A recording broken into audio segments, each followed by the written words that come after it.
What's up YouTube? Welcome back to Pen and Journal. This is Jad.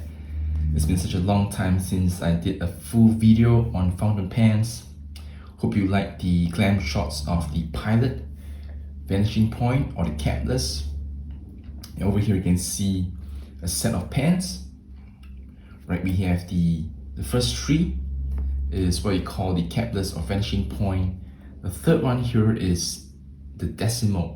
Right, there's a bit of difference between this three and this. And over here, the last one is actually a vintage capless. This is actually the first capless in the range back in 1960s. Right, there's an engraving on the nib that says 1966. So this is really a vintage. It's a beautiful pen. I got this through an auction. I love it. I'll have this review in another video and I'll just put this aside for now. So,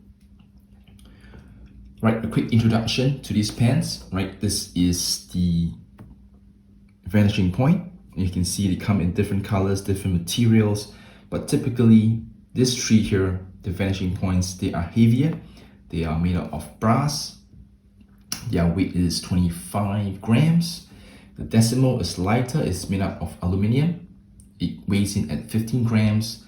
Lengthwise, this is slightly, the Vanishing Point is slightly longer, 5.6 inches or 14.1 cm, while the Decimo is slightly shorter at 13.9 cm or 5.5 inches, right? So these are the specifications, and now we just come to take a look at the aesthetics, and you can see these three have different materials, or rather different finishing. This is the Carbonesque, this is the matte black, this is the black with gold trims, and the Decimo is in this pearly white with silver trims. So you're going to put this three aside and just focus on just one pen.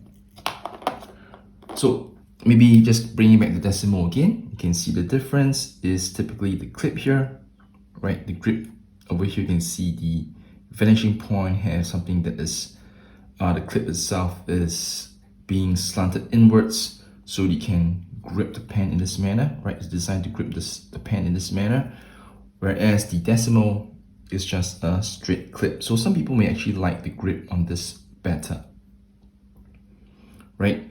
The nib itself, right, both are 18K, so they are swappable.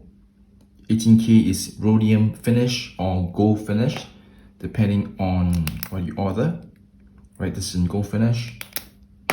And matte black is in gold finish as well. For the nib, you can choose rhodium plated if you want.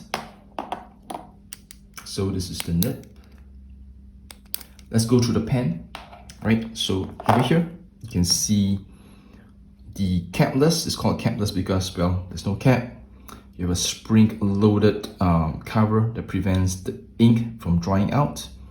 You have the clip itself. As I mentioned, the clip for the Vanishing Point is being tapered inwards and then back outwards again. The finishing is lacquered over brass, right? And then very simple finishing, and then at the end, of course, you have the push button. So removing this, you have the internals. So as I mentioned just now, the nib itself is swappable between the different capless, whether it's a Decimo or the Vanishing Point, right? It's all swappable between one another. And over here, you can have the ink cartridge or ink converter. Right, for this pen, this model, you can only fit in a Con 40, a smaller converter. You can't use a Con 70, so that's only the downside of it. And of course, you can use the ink cartridge like what I'm using now. But if you use the ink cartridge, make sure you have this metal casing over it, because when you put the pressure on the push button, it may cause leakage on this. That is why if you use an ink cartridge, make sure you have this metal piece to protect the cartridge itself. And to put back, it's very simple. You have a notch here, you just line it up with this cutout here, and then very easily assemble, and you are good to go. So a quick look at what an ink converter cartridge will look like in the Capless. Over here, this is the ink, or rather the Con 40 without the metal piece. You don't need it because this is hard plastic, right? So if you use an ink converter like Con 40, you don't need that metal piece to protect the end. So for the grip feel, I would say that it all depends on individual. For myself, to be honest, I feel that it's quite hard to grip. I don't feel comfortable gripping the Capless, whether it's the Vanishing Point or the Decimo.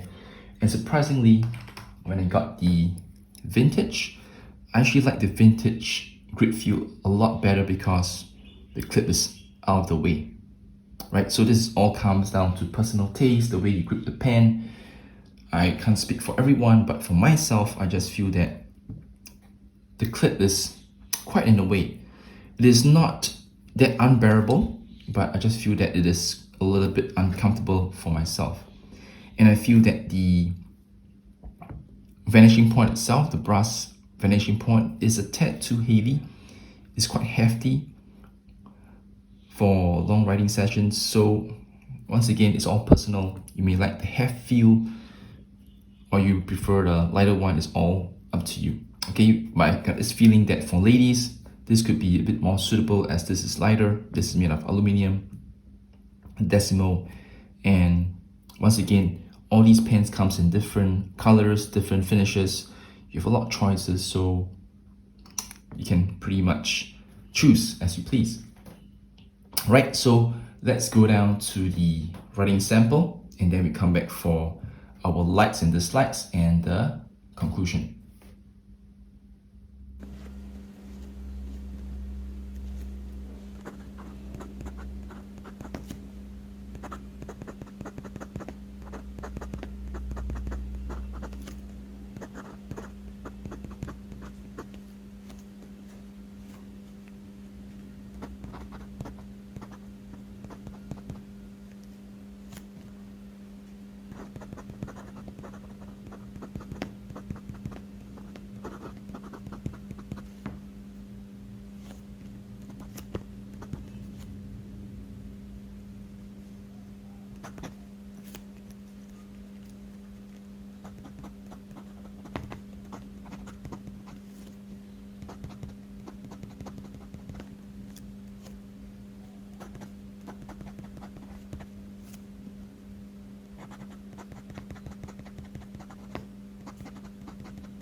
Now we come down to the likes and dislikes. So it varies from person to person. For me, my likes is that this is a quick draw pen. What do I mean by that is that it is very accessible, right? Take it out of your shirt pocket, one click, take down your notes, one more click, it's back into your pocket. It suits a lot of professions like doctors, nurses, even teachers and students who need a pen that is very accessible for quick notes. And one more thing is that the quality of the pen itself, right? The finishing, the brass, the aluminum, the lacquering, the different colors that you can have, the choices, the materials, right? We have rattan, we have wood. It is just so much variety they can choose from. And my dislike, I think you can guess it, is the grip feel. I still can't get past the clip on the section, on the grip section area. I can live with it, but it's something that I'll consider if I'm to use this for a long term in my pen rotation system. Another pet peeve is that even though the trapdoor here, right, is well designed and is supposed to keep the nib from drying out, I find that over time there'll be some ink clog up here. I have cleaned a few Capless and I noticed that this part is quite troublesome to clean, and ink will indefinitely be stuck in this area. So would I recommend this pen? Absolutely, but I would say that go to a pen shop, right? Ask the person if you can have that you can write with it, get a feel of the grip, write with it. If you're comfortable with the grip, you're okay with the grip, by all means, this is the pen to get. Don't forget, you're getting an 18K nib that is smooth, that is solid, that is well made. So that ends the video. Thank you so much for tuning in to my channel. If you have not yet subscribed, please subscribe, share this video, like this video, put your comments down below. Let me know what you think about the Pilot Capless. Thank you everyone once again. God bless, and I'll see you guys in the next one.